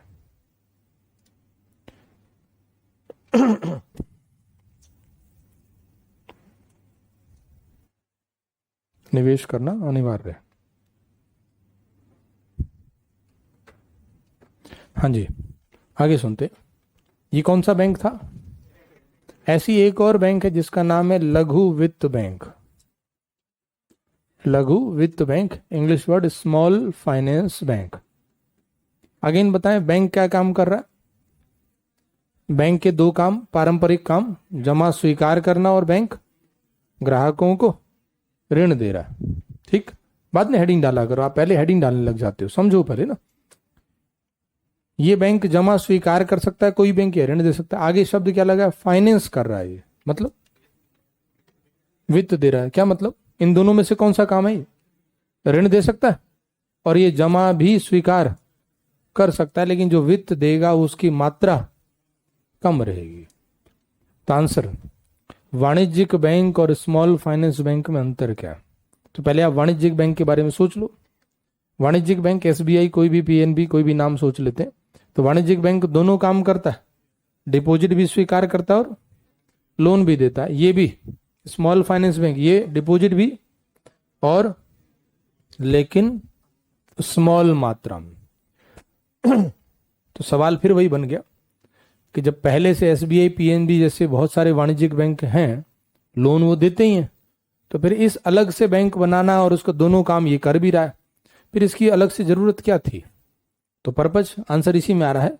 ये स्मॉल अमाउंट लोन दे रहा है, स्मॉल फाइनेंस लोन दे रहा है। यानी अगर किसी संस्था को, आप बताएं भाई, एसबीआई में एक कस्टमर आया जो कहे मुझे 100 करोड़ का लोन चाहिए, एक कस्टमर आया कह रहा है सर मुझे 5 लाख रुपए का लोन चाहिए, तो निश्चित रूप से एसबीआई के जो ब्रांच मैनेजर और अन्य अधिकारी होंगे, जो भी होंगे, वो सब 100 करोड़ वाले को ट्रीट करेंगे अच्छे से, क्योंकि उससे आय के साधन, आय की संभावना, ज्यादा ब्याज मिलेगा। सिंपल है। तो 5 लाख जो लोन मांगने आया था वो बैठा रहेगा, इंतजार ही करता रहेगा, और एक तरह से उसका समय और जो कीमती समय है वो बर्बाद ही हो रहा है, और हो सकता है शायद में उसको बाद में लोन ना भी मिले, क्योंकि 100 करोड़ वाले को प्राथमिकता दी जाएगी। ये वो बैंक है जो कम मात्रा में ऋण देने में ज्यादा इंटरेस्टेड है। दूसरे शब्दों में, इन बैंकों में अगर कोई आके कहेगा मुझे 5 लाख, 10 लाख, 20 लाख का लोन चाहिए, तो इनके लिए तो बहुत बड़ा कस्टमर आ गया। वो कुछ समझ आ रहा है? ये कैटेगराइज कर दिया गया। दूसरे शब्दों में, इनकी प्राथमिकता बना दी गई कि ये ऋण किनको देंगे? स्मॉल फाइनेंस मांगने वाले व्यक्तियों को, अर्थात MSME, micro small medium enterprises, कृषि क्षेत्र है ना, जिनको कम मात्रा में ऋण चाहिए होता है, उनको अगर ऋण लेना हो तो उसके लिए टारगेटेड एक बैंक बना दिया, नाम रख दिया स्मॉल फाइनेंस बैंक। अन्यथा ये डिपॉजिट भी स्वीकार कर रहा है और ऋण भी दे रहा है। तो इन वाणिज्यिक बैंकों से कैसे अलग है? तो ये शब्द इसको अलग करता है। स्मॉल फाइनेंस, कम मात्रा में वित्तीय सुविधाएं प्रदान करने की संस्था है ये। तो आरबीआई इसको लाइसेंस दी, आरबीआई ने सीआरआर भी मेंटेन करेगा, एसएलआर भी मेंटेन करेगा। मीनिंग क्लियर हो रहा है? और ये कैसा बैंक है? अनुसूचित बैंक हुआ कि नहीं? अच्छा, अभी मैंने थोड़ी देर पहले लिखवाया था कि अर्बन कोऑपरेटिव बैंक, यानी शहरी सहकारी बैंकों को स्वेच्छा से इस बैंक में कन्वर्ट होने की अनुमति दी आरबीआई ने। क्लियर है? सहकारी बैंक केवल और केवल फोकस एग्रीकल्चर और ग्रामीण क्षेत्र पर था, अब इनका फोकस बदल जाएगा। ये स्मॉल फाइनेंस भी कर पाएंगे और इसमें एमएसएमई क्षेत्र को भी टारगेट कर पाएंगे। Meaning clear? तो लघु वित्त बैंक में पेमेंट बैंक की तरह कुछ अलग नहीं है ये, बस ये अलग है तो केवल इतना सा कि जो छोटे ऐसे उद्योग हैं जिनको बैंकों से ऋण लेने में कठिनाई होती थी, उनको अब आसानी से ऋण मिल पाएगा। तो क्या मैं ऐसे कह दूं, स्मॉल फाइनेंस बैंक की सहायता से एमएसएमई सेक्टर को सस्ता ऋण मिलेगा और उससे उनकी उत्पादन क्षमता, यही जरूरी है इकोनॉमी के लिए, क्योंकि रूरल इकोनॉमी में एमएसएमई सेक्टर का काफी योगदान रहता है। हाँ या नहीं? नोट करते हैं, स्मॉल फाइनेंस बैंक, लघु वित्त बैंक।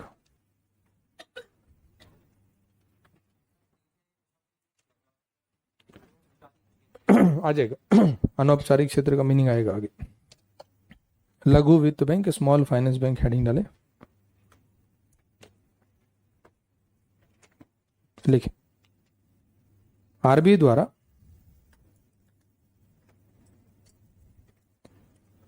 द्वारा निम्नलिखित उद्देश्यों की पूर्ति के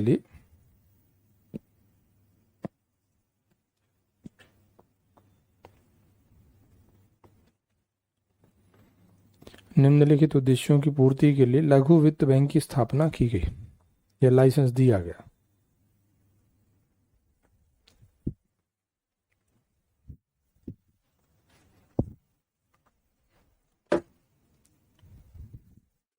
स्थापना की गई या लाइसेंस दिया गया। तो पहला फर्स्ट उद्देश्य बचत माध्यमों का प्रावधान करना। फर्स्ट पॉइंट, बचत माध्यमों का प्रावधान करना।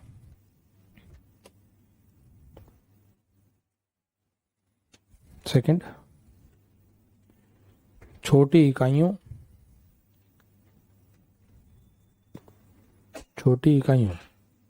कौमा सीमांत एवं लघु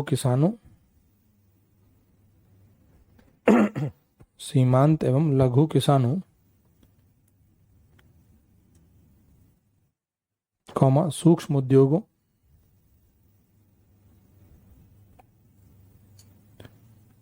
एवं असंगठित क्षेत्र की संस्थाओं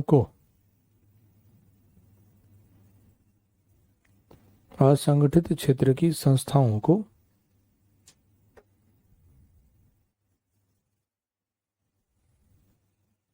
आधुनिक प्रौद्योगिकी के माध्यम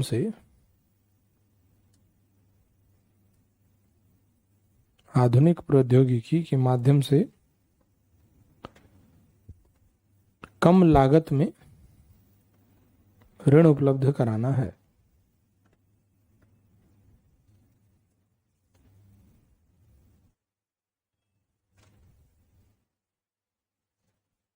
कम लागत में ऋण उपलब्ध कराना है। थर्ड पॉइंट, लघु वित्त बैंक वित्तीय समावेशन के उद्देश्य को पूरा करने में सहायक है।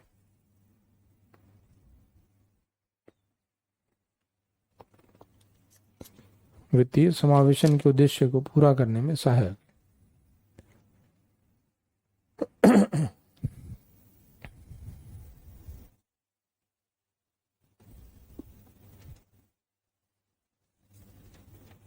नीचे हेडिंग डालते हैं, लघु वित्त बैंक की गतिविधियां। लघु वित्त बैंक की गतिविधियां।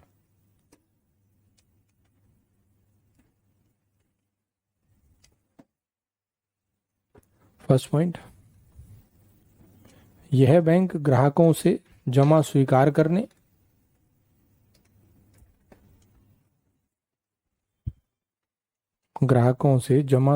करने तथा उनको ऋण उपलब्ध कराने का कार्य करेंगे।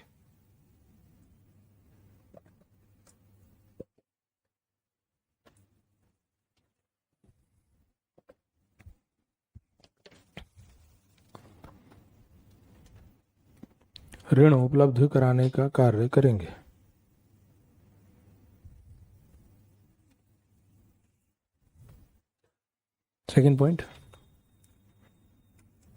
इनके द्वारा दी जाने वाली सुविधाओं में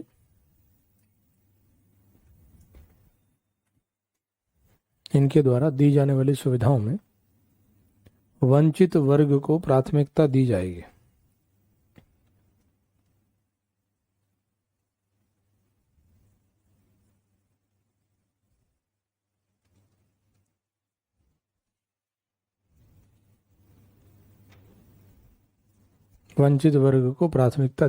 नेक्स्ट,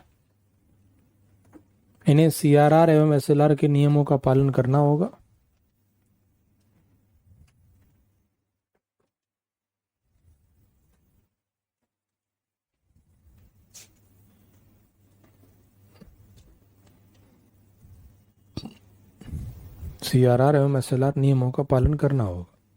नेक्स्ट, इन बैंकों को अपने नेट ऋण का, निवल ऋण का, नेट का हिंदी शब्द निवल, नेट ऋण का न्यूनतम 75% हिस्सा ऋण का न्यूनतम 75% हिस्सा प्राथमिकता क्षेत्र उधारी में देना अनिवार्य है।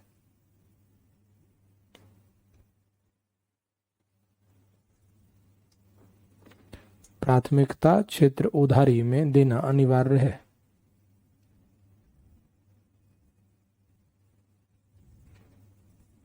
नेक्स्ट, ऋण का 50% हिस्सा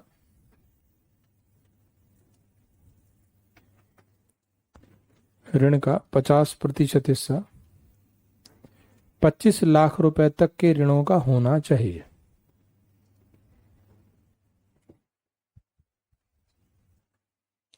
₹25 लाख तक के ऋणों का होना चाहिए।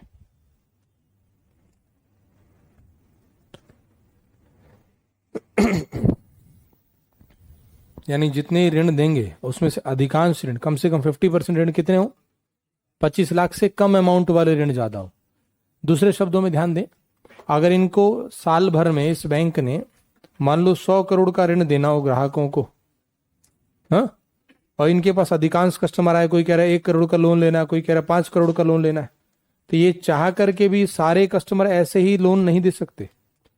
कम से कम 50% लोन ऐसे हो जिनकी लोन की राशि 25 लाख से कम हो, कम से कम 50% ग्राहक ऐसे हो। अर्थात ये बैंक अगर प्रॉफिट के चक्कर में बड़े ग्राहकों को लोन बांटना भी चाहे तो भी नहीं दे सकता, ऐसा नियम बनाया। किसने? क्या पर्पज है इसका, ये नियम बनाने का पर्पज? ताकि छोटे ग्राहकों को, जो छोटी कंपनियां, छोटी इकाइयां, उनको आसानी से ऋण मिल पाए। अगर वही नियम रह जाएगा नॉर्मल की अब जब चाहे जिसको बड़ा लोन दे देंगे, फिर वो काम तो वाणिज्यिक बैंक करता ही था। मीनिंग समझ आएगा कि नहीं अंतर? तो अंतर ध्यान रखना, यूपीएससी प्रीलिम्स के क्वेश्चन बनाता है यहां से। तो स्मॉल फाइनेंस बैंक, इसमें स्मॉल शब्द इंपॉर्टेंट है। और बीच में मैंने एक लाइन लिखवाई, अभी आपको उसका मतलब नहीं समझ आएगा।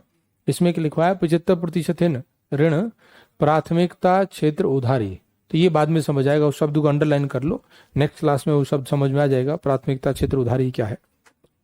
हाँ जी, आगे सुनते हैं। हम लोग अभी थोड़ी देर पहले पढ़ रहे थे पेमेंट बैंक। मैंने आपको बोला पेमेंट बैंक का पर्पज था कि प्रवासी श्रमिकों को धन हस्तांतरण की सुविधा देना। तो पेमेंट बैंक अच्छा एक नया डेवलपमेंट है बैंकिंग में। लेकिन पेमेंट बैंक में जो कंपनियां इन्वॉल्व है, जिन कंपनियों को लाइसेंस मिला था, मोस्टली सभी प्राइवेट कंपनियां थी, चाहे वो एयरटेल हो या पेटीएम। अब आप बताओ, हम टारगेट किसको कर रहे हैं?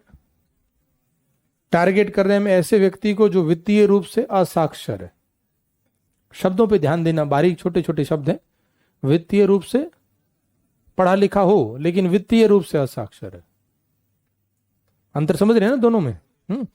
अब ये वित्तीय रूप से असाक्षर व्यक्ति पेटीएम वगैरह उतना चलाना जानता भी है नहीं, पहली बात तो, और सीख भी जाएगा तो उसको भरोसा नहीं बन रहा। वो कहता है प्राइवेट कंपनी भाग गए तो, पैसा डूब गया तो, उस बेचारे ने बहुत मेहनत से कमाया, तो उसको चिंता लग रही है अपने मनी की। तो सरकार ने देखा कि पेमेंट बैंक से भी वो आउटपुट नहीं आ रहा वित्तीय समावेशन में जैसा आना चाहिए। तो सरकार ने आरबीआई से रिक्वेस्ट करी, और आरबीआई से रिक्वेस्ट करके एक भारत में डिपार्टमेंट है जिसका नाम है इंडिया पोस्ट। क्या नाम है? डिपार्टमेंट का नाम इंडिया पोस्ट है, कार्यालय का नाम पोस्ट ऑफिस है। कभी गए पोस्ट ऑफिस ना? ध्यान दे ना, दोबारा लिखा हुआ डिपार्टमेंट का नाम क्या है? India post. आपने हिंदी में लिखा देखा होगा भारतीय डाक, ये डिपार्टमेंट का नाम है। उसके द्वारा जो ऑफिस चलाया जाता है उस ऑफिस का नाम पोस्ट ऑफिस है। ठीक, तो भारतीय डाक या इंडिया पोस्ट जो डिपार्टमेंट है, इसको भी लाइसेंस दिलवा दिया। किस चीज का लाइसेंस? पेमेंट बैंक का। तो एक नया पूरा टर्म बन गया, इंडिया पोस्ट पेमेंट बैंक्स, भारतीय डाक भुगतान बैंक। अब शब्द को तोड़ देते हैं, ये भारतीय डाक अब तक केवल डाक से संबंधित कार्य कर रहा था, अब ये पेमेंट बैंक क्या कार्य करता है क्या नहीं करता अभी पढ़ा दिया मैंने।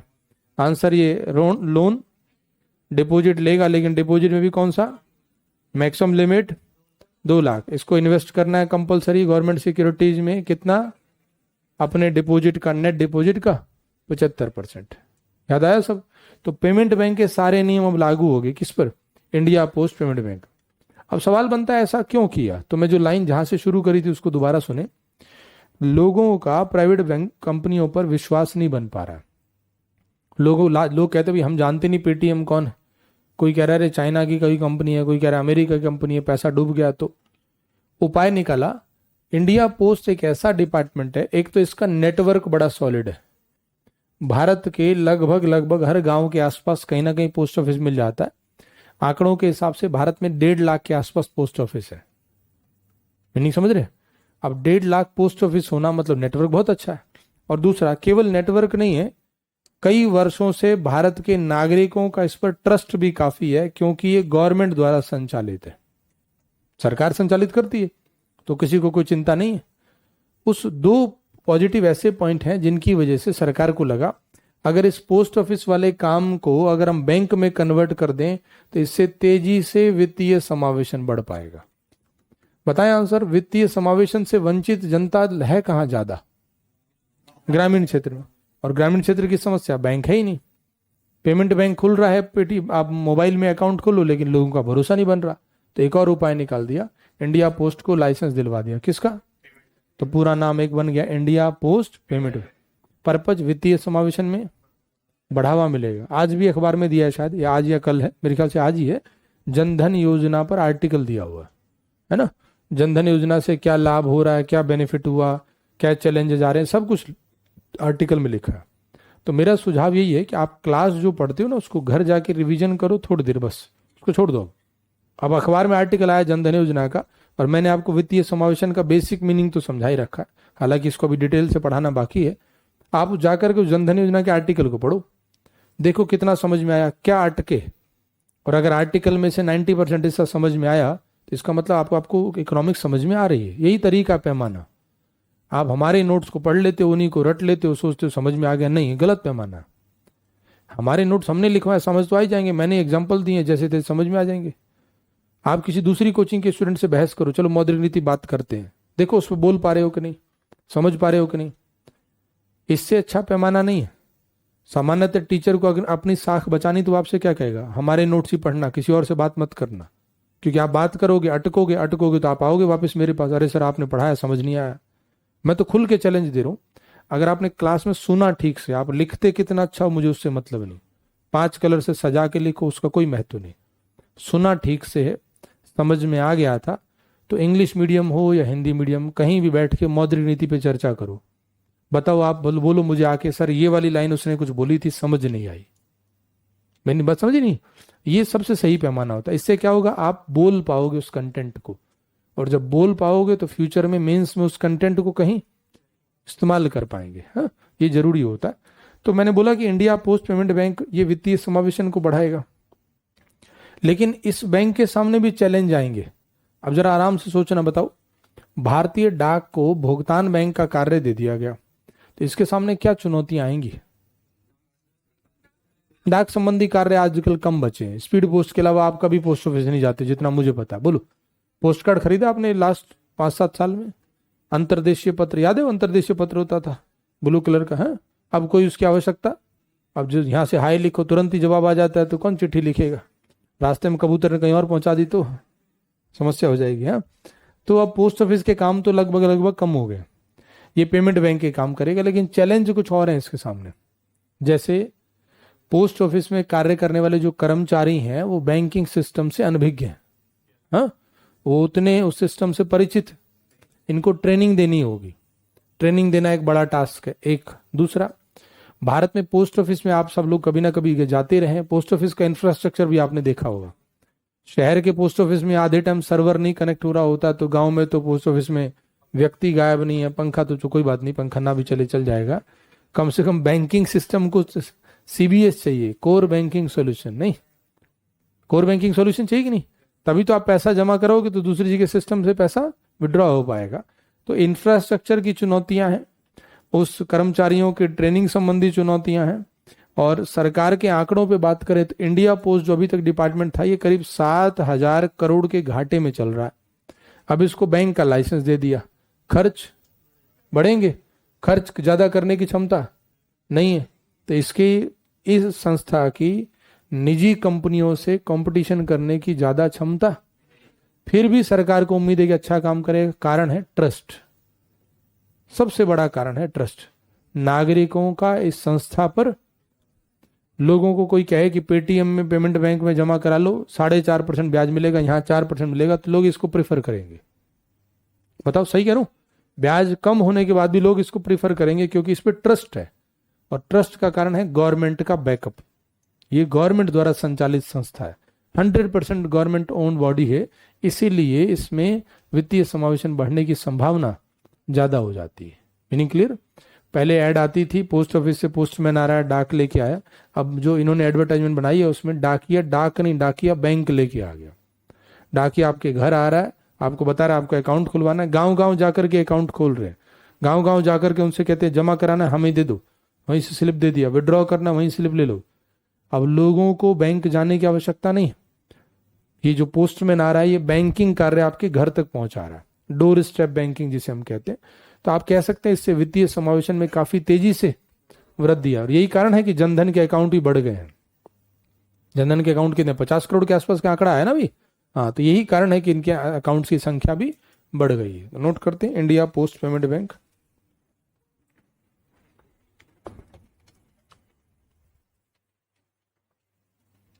भारतीय डाक भुगतान बैंक,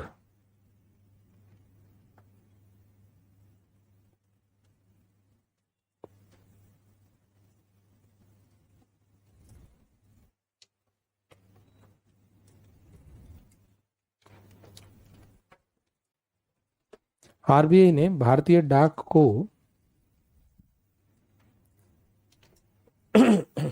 भारतीय डाक को भुगतान बैंक का लाइसेंस दिया।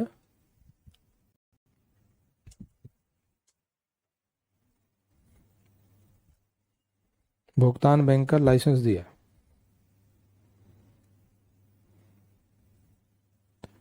यह 100% सरकार के स्वामित्व वाली संस्था है।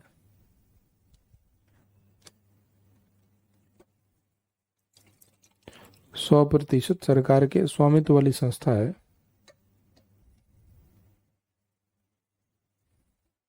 जिसका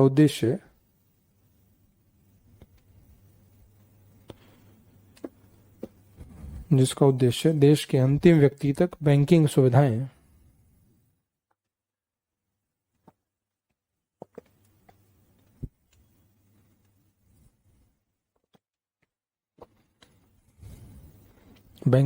उपलब्ध कराना है।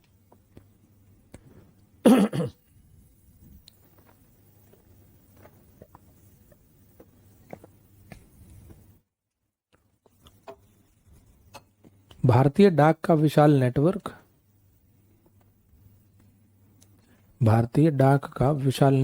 तथा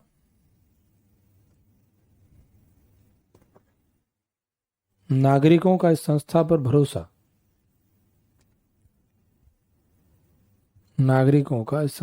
विश्वास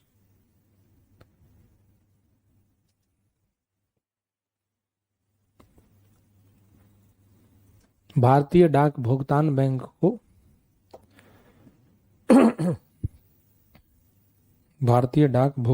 को अधिक सशक्त करता है।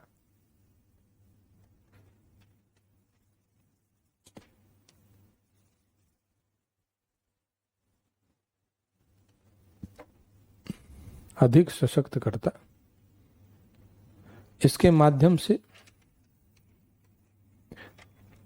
निम्नलिखित सुविधाएं उपलब्ध कराई जाती।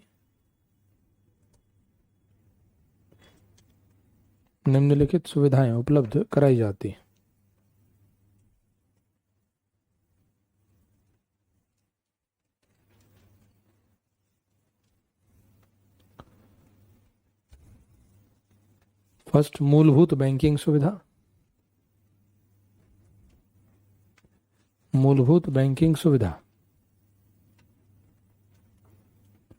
दूसरा, घरेलू स्तर पर धन हस्तांतरण की सुविधा।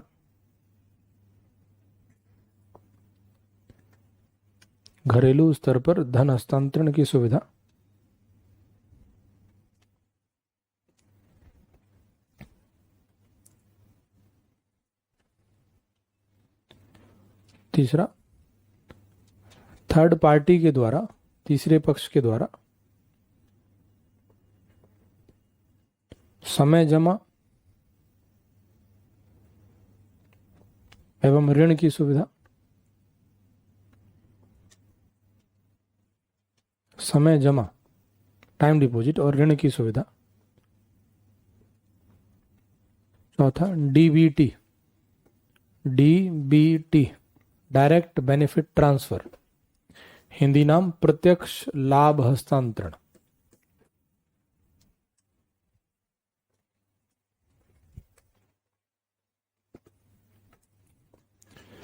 नीचे हेडिंग डालना है इसकी चुनौतियां। डीबीटी को अंडरलाइन कर लेना, बाद में समझ में आएगा।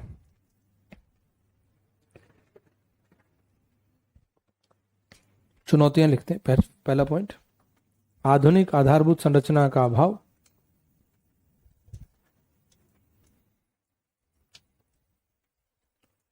आधुनिक आधारभूत संरचना का अभाव।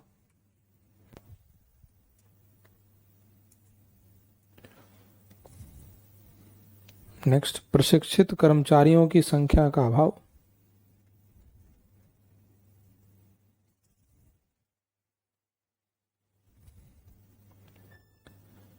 प्रशिक्षित कर्मचारियों की संख्या का अभाव।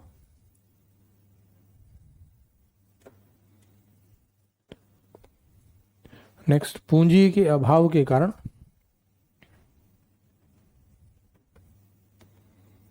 पूंजी के अभाव के कारण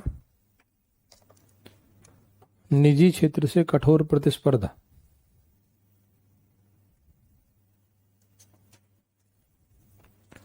निजी क्षेत्र से कठोर प्रतिस्पर्धा।